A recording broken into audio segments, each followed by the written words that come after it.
Hello YouTube, this is Andrew for another short video. Today I want to talk about why we attract certain abusive relationships, abusive living situations.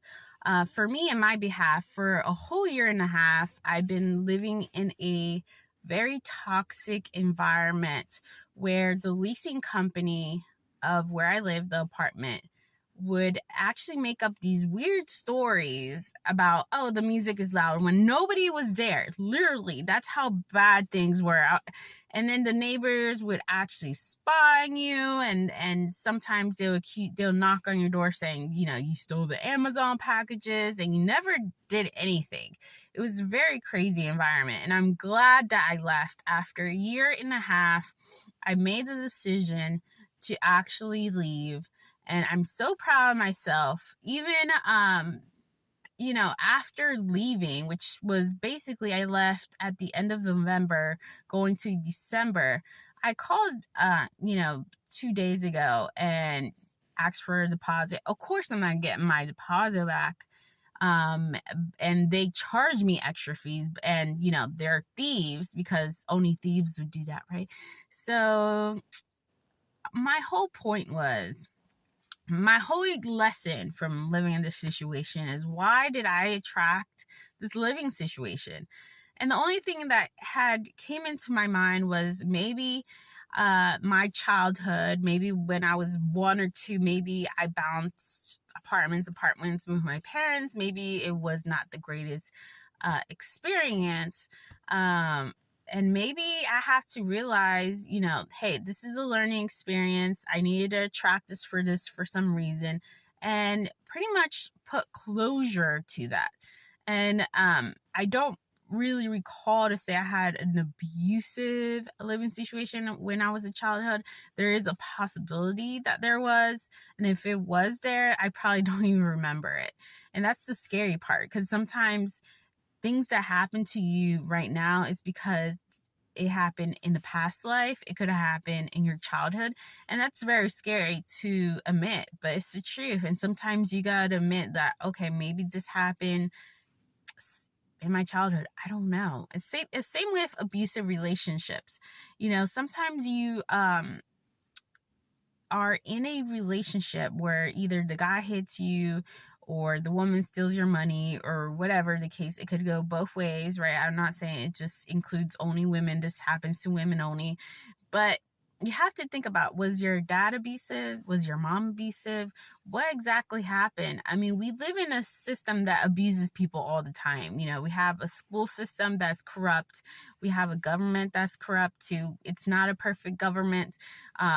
There's more, there's worse countries than the United States, let's say.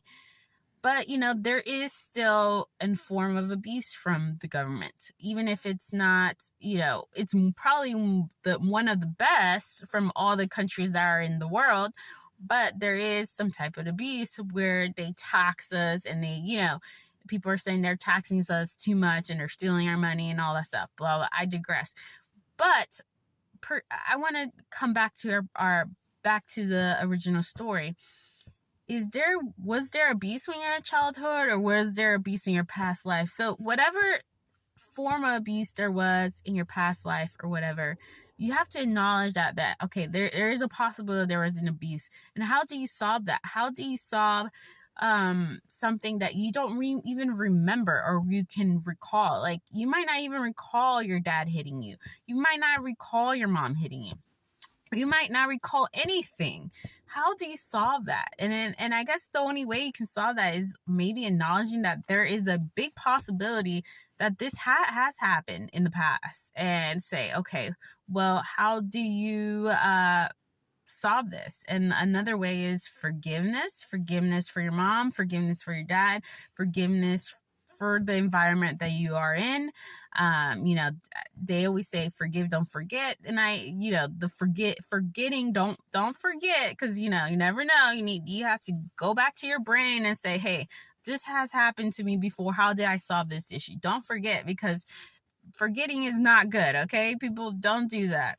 And I think that's what's happening with a lot of people. A lot of people are forgetting stuff, and they're repeating the same old story. So, if you can, there's meditations for that, to go back to your past. I think it's called past life regression, and see if you can recall that stuff so you can solve these problems now. Because if you don't solve this problem, the issues that you're having right now will continue on, and it'll drag into the new year, and that's something that you don't want to do. And that's what I realized this week. It was very tough on me because first of all, I thought I was going to get my money back.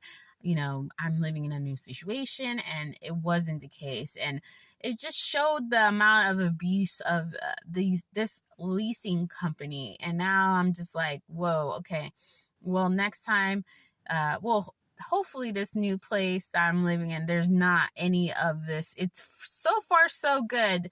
The neighbors have been nice so far. There isn't any noise so far. The leasing company hasn't bugged me so far. But overall, it seems pretty good in living situation I am right now. But the letting go of the grudge is where I'm struggling right now, because there has been a lot of abuse from these people, and it's the craziest thing I've ever seen. So letting go, forgiving, not forgetting, because I won't forget. And that's important, because you don't want to drag this towards the new year. So we'll